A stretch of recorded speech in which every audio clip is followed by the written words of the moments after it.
Sekejap tadi Kabinet telah membuat keputusan mengenai apa yang kami nak umumkan pada hari ini setelah Kementerian Kesihatan membuat kajian dan juga cadangan kepada Kabinet.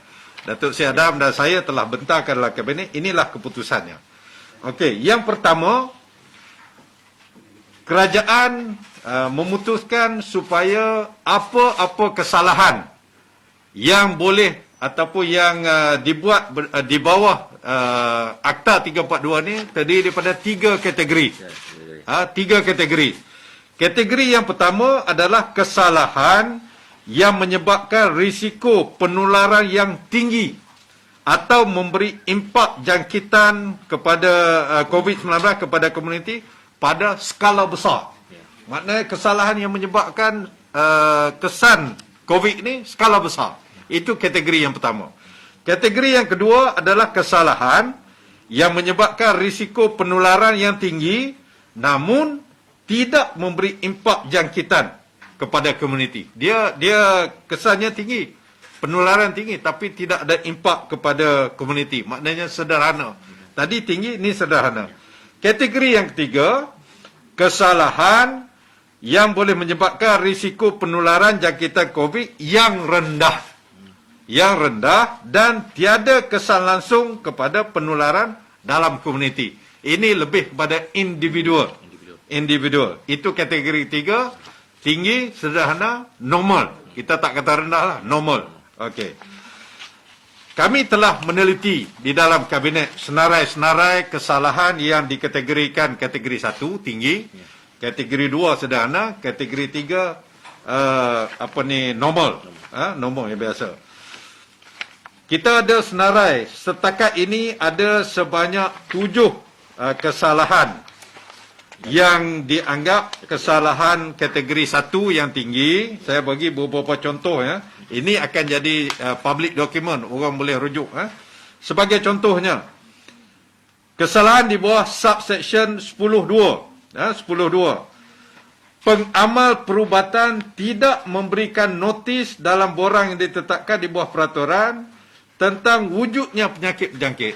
Seorang pengamal perubatan, seorang doktor personal, private doktor yang gagal memaklumkan kepada KKM mengenai wujudnya penyakit berjangkit. Misalnya ada pasien pergi ke klinik dia, pasien ini confirm positif COVID, dia tak beritahu kepada KKM, maka ia melakukan satu kesalahan kategori pertama.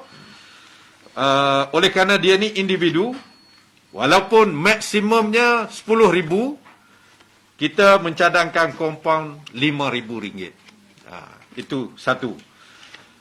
Kesalahan yang kedua, contoh, enggan mematuhi apa-apa arahan yang dikeluarkan oleh pegawai diberi kuasa di bawah Seksyen 11.3. Ini juga misalnya pegawai daripada pegawai kesihatan dan juga orang yang telah diberi kuasa bagi arahan sama ada kepada orang biasa ke ataupun practitioner ni untuk melakukan satu-satu perkara yang berkaitan dengan COVID, dia enggan mematuhi itu juga kesalahan berat, boleh dikompaunkan sebanyak RM5,000. Okey, itu yang kedua. Yang ketiga, saya akan mention sampai yang keempat ya. Keengganan seseorang yang dijangkiti, ini orang yang dijangkiti COVID ni, atau seseorang yang pegawai diberi kuasa percaya telah dijangkiti,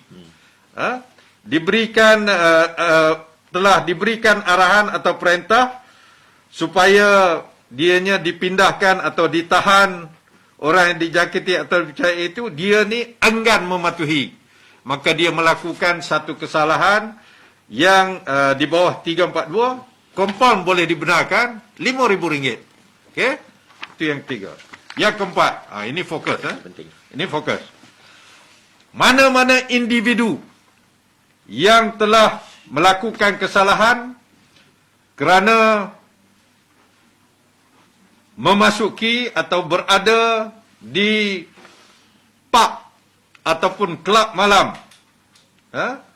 termasuklah di tempat-tempat perniagaan, umpamanya restoran, di dalam pub atau kelab malam yang mana ianya tidak dibenarkan oleh undang-undang, jika individu akan didapati melakukan kesalahan,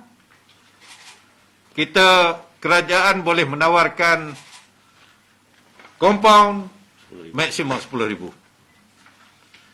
Kepada peniaga yang engkar perintah dengan membuka pub dan kelab malam akan dikenakan kompaun maksimum 50,000. Ini kita anggap sebagai kesalahan kategori yang tinggi.